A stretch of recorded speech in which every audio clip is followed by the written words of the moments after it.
제1화 증기 엔진의 탄생. 먼 옛날부터 인간이 무엇인가에 올라타 이동하는 것은 권력과 부의 상징이었다. 동양에는 높은 벼슬이나 부를 가지고 있어야 가마를 탔고, 서양에서는 높은 귀족일수록 마차를 끄는 말의 머릿수가 많아졌다.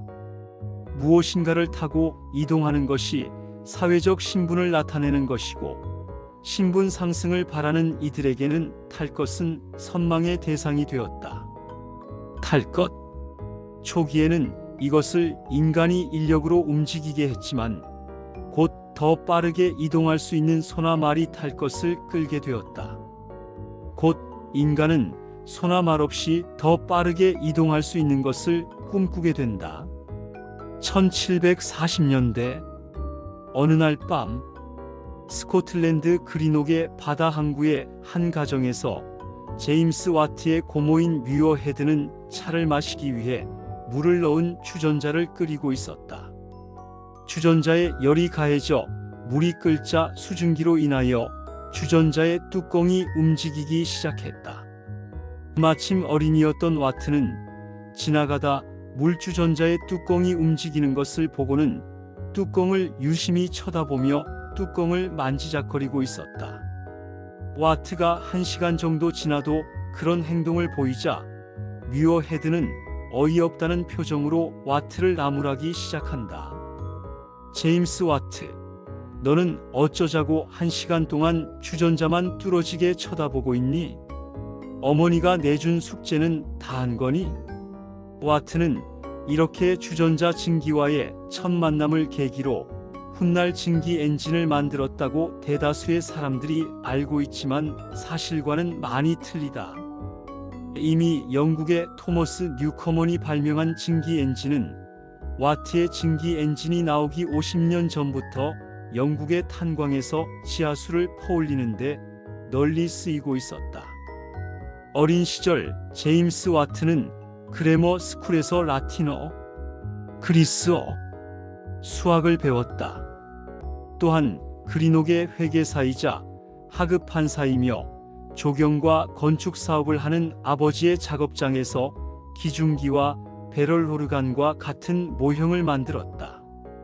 18세가 된 와트는 어머니의 죽음과 아버지의 건강 악화로 인하여 런던에서 기계 제조업을 배우게 된다.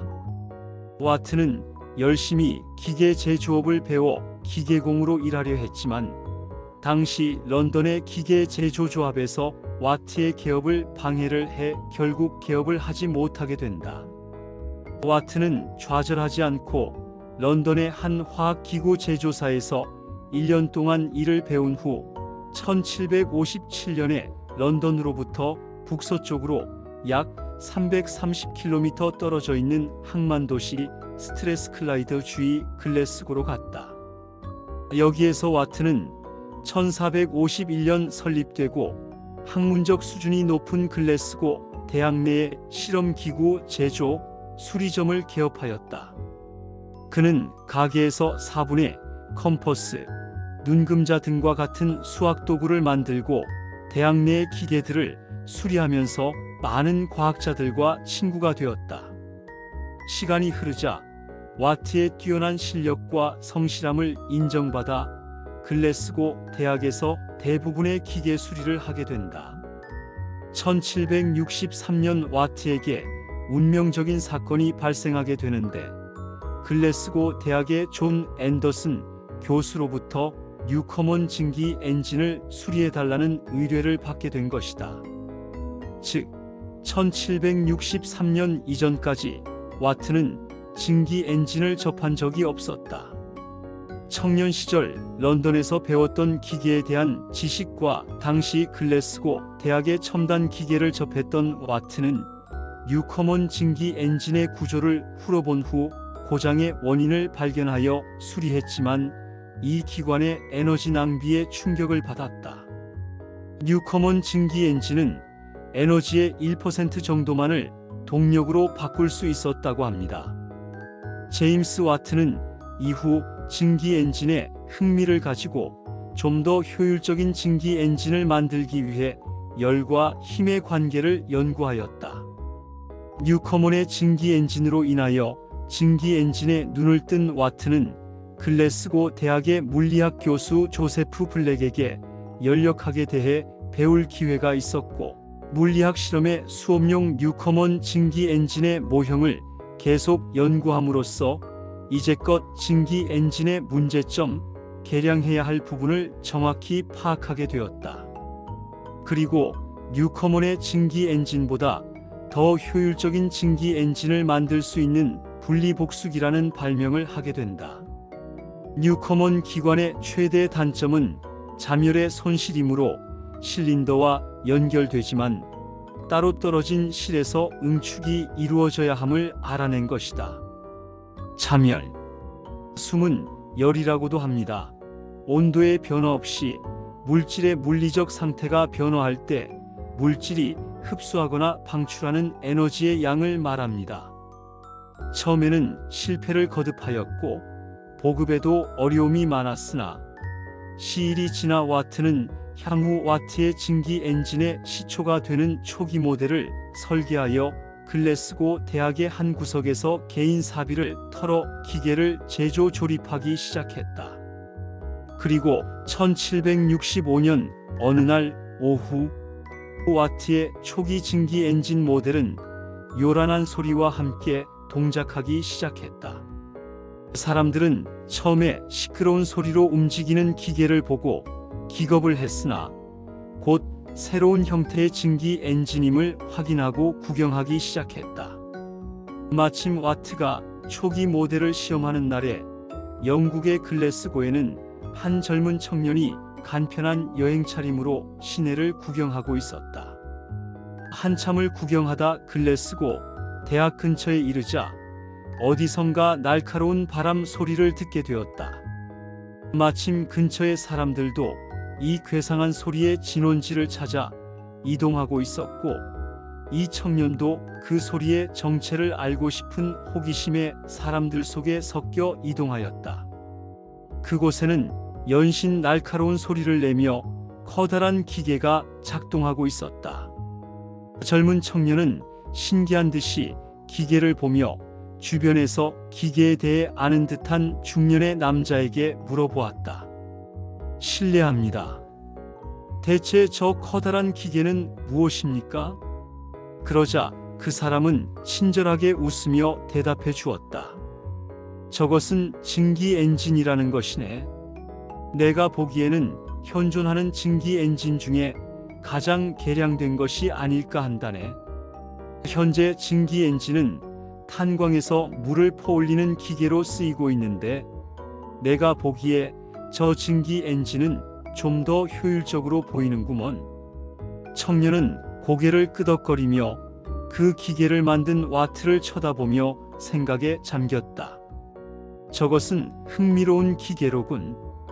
자세히 살펴본 후 고국에 돌아가서 좀 더 연구해 봐야겠다. 분명 저것은 우리 프랑스 육군에 큰 힘이 될 것이야. 바로 이 청년은 프랑스의 육군장교이자 세계 최초의 교통사고를 내고 나폴레옹의 세계 정복에 쓰이기 직전까지 갔던 증기자동차를 만든 니콜라스 퀴뇨였다. 이 청년은 와트의 기계에 대해 상세히 기억할 수 있을 만큼 꼼꼼히 살핀 후 곧 프랑스로 귀국하였다. 프랑스의 공병 대위였던 군사기술자 니콜라스 조셉 퀴뇨는 귀국하여 와트의 증기 엔진에 대한 연구를 하면서 2년 전이었던 1763년에 끝난 7년 전쟁을 기억하였다. 니콜라스 퀴뇨는 식민지 전쟁이었던 7년 전쟁에서 영국에게 패한 프랑스의 육군에게 이 기계를 어떻게 사용할 것인가 고민하였다.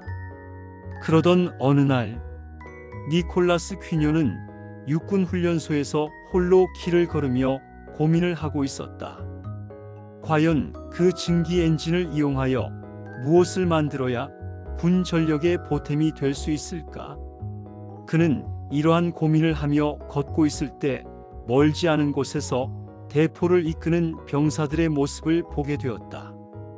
그 병사들은 땀을 뻘뻘 흘리며 무거운 대포를 옮기고 있었고, 순간 퀴뇨의 머릿속을 번개처럼 지나가는 아이디어가 떠올랐다. 그래, 이거다.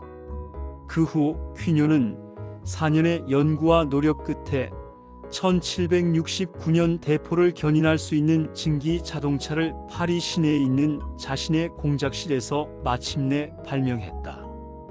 당시는 자동차라는 개념이 없었습니다. 증기로 마차를 움직인다는 개념 자체가 없었기 때문이었다. 허나 이해를 돕기 위해 편하게 증기 자동차라고 부르겠습니다. 이 세계 최초의 증기 자동차는 수레를 개조하여 만든 자동차로 차체는 나무로 되어 있었고, 커다란 보일러가 앞바퀴에 놓여 있었다. 뒷바퀴의 지름은 2m의 무게가 5톤에 달했다. 앞바퀴 밑에는 석탄을 태우는 아궁이를, 위쪽에는 물을 끓여 증기압을 얻는 구리 보일러를 설치한 파이프식 실린더 2개가 바깥에 붙어있는 2기통 증기 추진 전륜 구동 3륜차였다. 니콜라스 퀴뇨는 이 증기 자동차를 완성한 후 당시 육군사령관이었던 스와솔 공작에게 사람이나 말이 없이 대포를 견인할 수 있는 증기 자동차를 만들었다고 보고하였다. 당시에는 혁명의 먹구름이 감도는 가운데 언제 전쟁이 일어날지 모르는 상황이었고, 어떻게든 전투력을 확보하는 것이 목적이었다. 스와솔 공작은 말이나 사람이 없이 대포를 끌 수 있다는 니콜라스 퀴뇨의 증기 자동차를 보고 전장에서 쓸모가 있는지 참모들에게 이 증기 자동차를 시험 운행토록 지시하였다. 시험 운행을 하는 날 퀴뇨는 새벽부터 분주하게 움직였다. 파리 시내 자신의 공작실에서 파리 교회의 빈센느 숲까지 시험 운전을 하기 위해 철저히 준비를 마친 퀴뇨는 드디어 역사적인 증기 자동차 운행을 자신의 공작실에서부터 시작하였다. 퀴뇨의 공작실에서 연기와 이상한 소리를 내며 증기 자동차가 나타나자 구경하기 위해 모여 있었던 많은 사람들은 경악을 했다. 말이 끌지 않아도 스스로 굴러가는 수레가 그들의 눈에는 마법처럼 보였던 것이다. 그로 인하여 몇몇 사람들은 악마다, 괴물이다, 마법이다라고 외치며 도망가는 사람도 있었다. 이 증기 자동차의 속도는 시속 4km 정도밖에 안 되어서 많은 사람들이 이 괴상한 수레를 따라갔다. 퀴뇨는 15분마다 보일러에 물을 갈아주며 이상 없이 작동하는 증기 자동차에 대하여 흡족히 생각하고 있었다. 곧 파리 교회의 언덕길에 도착하고 앞에 급커브를 해야 하는 길이 나타났다. 퀴뇨는 앞바퀴를 조정하여 방향을 조정하려 하였지만 무거운 보일러와 실린더 2개가 앞바퀴에 놓여 있어서 그의 자동차는 조향이 어려웠다. 그리고 퀴뇨의 자동차에서 가장 큰 문제점은 브레이크 장치가 없었다는 것이었다. 비록 느린 시속 4km의 속도였지만 워낙 조향이 힘들었고 속도를 늦추지도 못해서 결국 커브를 제대로 돌지 못했다. 퀴뇨의 증기 자동차는 방향을 틀지 못해 앞부분이 벽에 부딪혀 넘어졌고, 퀴뇨의 증기 자동차는 화재를 일으켜 따라가던 구경꾼과 군인들은 혼비백산하여 달아났다. 시험 운전이 실패로 돌아가자 사령관인 스오솔 공작의 관심은 식어버렸다. 그리고 사고를 친 퀴뇨는 감옥에 갇히게 되고 시험은 즉시 중단되었다. 이후 프랑스 혁명이 일어나 퀴뇨의 시도는 잊혀져 갔으나 자동차의 시초로서 기록된 퀴뇨의 자동차는 자동차 역사상 최초의 교통사고를 낸 제1호 자동차로 기록되어 있다. 얼마 후 감옥에서 출감한 퀴뇨는 부서진 차를 다시 고쳐 시민들의 관심을 얻기 위해 파리 시내를 타고 다녔으나 이 괴상한 쇳덩어리 괴물이 공포감을 준다는 시민들의 항해 때문에 최초의 자동차는 창고에 퀴뇨는 다시 감옥에 감금되는 신세가 되고 말았다. 감옥에서 풀려난 퀴뇨는 다시 한 대를 더 만들었으나 끝내 인정을 받지 못했고, 퀴뇨는 깊은 좌절감 때문에 유럽을 방황하다가 끝내 객사했다고 한다. 그 후 그의 증기 자동차는 나폴레옹 보나파르트의 눈에 띄어 세계 정복을 위한 무기로 사용하기 위해 수리했으나 전쟁에 정신이 팔려 더 이상 빛을 보지 못했다. 이 불행한 첫 자동차는 지금도 파리 공예박물관에 그대로 보존되어 있다.